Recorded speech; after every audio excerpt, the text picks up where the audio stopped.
2008 housing crisis. Is it happening today? Hello, this is Natalia with OMG Realty. If this is your first time you're here, please click subscribe button and ring that bell to get notifications about my new videos that I put out every Thursday. With all of the unanswered questions caused by COVID-19 and the economic slowdown we are experiencing across the country today, many are asking if the housing market is in trouble. For those who remember 2008, it's logical to ask that question. Many of us experienced financial hardships, lost homes, and were out of work during the Great Recession. The recession that started with the housing and mortgage crisis. Today, we face a very different challenge. An external health crisis that caused a pause in much of the economy and a major shutdown of many parts of the country. The government is changing what we can and can't do from one day to another. Let's look at 5 things we know about today's housing market that were different in 2008. Number 1, appreciation. When we look at appreciation in the visual here, there is a big difference between the 6 years prior to the housing crash and the most recent 6-year period of time. Leading up to the crash, we had much higher appreciation in this country than we see today.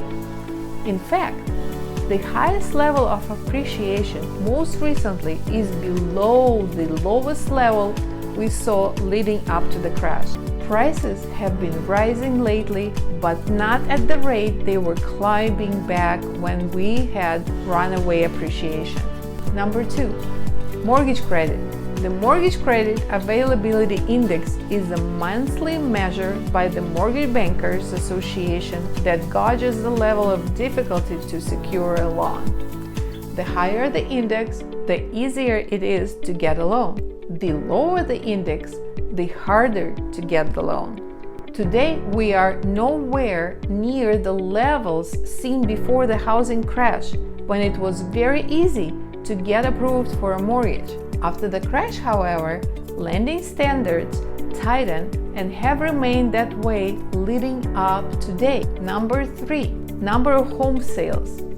One of the causes of the housing crash in 2008 was an oversupply of homes for sale.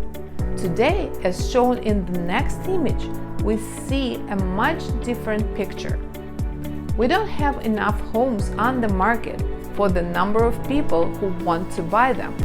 Across the country, we have less than 6 months of inventory and undersupply of homes available for interested buyers. Number 4, use of home equity. The chart here shows the difference in how people are accessing the equity in their homes today as compared to 2008. In 2008, consumers were harvesting equity from their homes through cash-out refinancing and using it to finance their lifestyles. Today, consumers are treating the equity in their homes much more cautiously. Number 5, home equity today. Today, 53.8% of homes across the country have at least 50% of equity. Look at the chart here. In 2008, homeowners walked away when they owed more than what their homes were worth. With the equity homeowners have now, they are much less likely to walk away from their homes. Bottom line, the COVID-19 crisis is causing different challenges across the country than the ones we faced in 2008. Back then, we had a housing crisis. Today, we face a health crisis. What we know now is that housing is in a much stronger position today than it was in 2008. It is no longer economic slowdown. Rather, it could be just what helps pull us out of the downturn. As always, be safe, stay informed, and reach out to us at any time.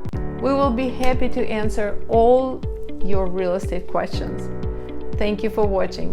Natalia with OMG Realty.